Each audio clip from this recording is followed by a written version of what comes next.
We wish to inform Kenyans that the term limit cannot be extended without a referendum, and yet the same parliament has not enacted a referendum law for the last 15 years. We urge all Kenyans to reject any attempt by parliament and the executive to enact backdoor constitutional amendment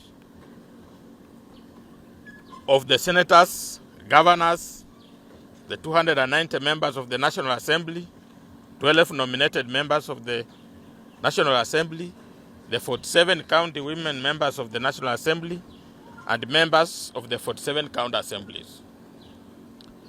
2, we shall consistently and persistently lobby and advocate for the mass rejection of the Constitution of Kenya Amendment Bill 2024 June 2025 National Assembly bills. The bill seeks to entrench the National Government Constituencies Fund, NGCDF, the National Government Affirmative Action Fund, famously known as NGAF, and the Senate Oversight Fund. Why are we against that? One, any form or alteration of the Constitution, especially on the structure of government and extension of the term, requires a referendum.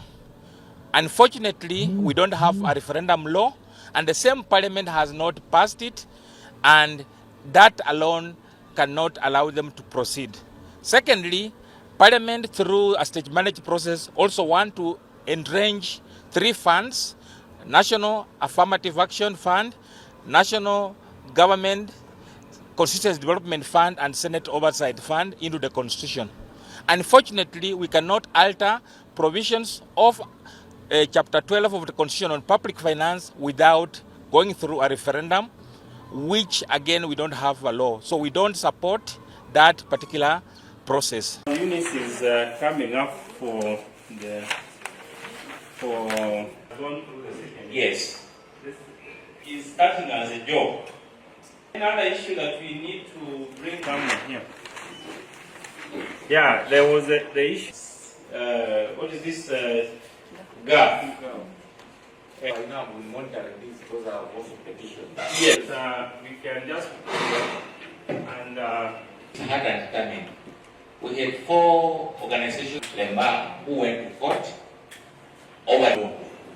But fortunately now, the Supreme Court had Court of Appeal ruled against them. So I don't know whether now it is a win-win for us. So my strategy is that we write each of them. If they want to destroy it, let them do what they want to do. Yeah. So,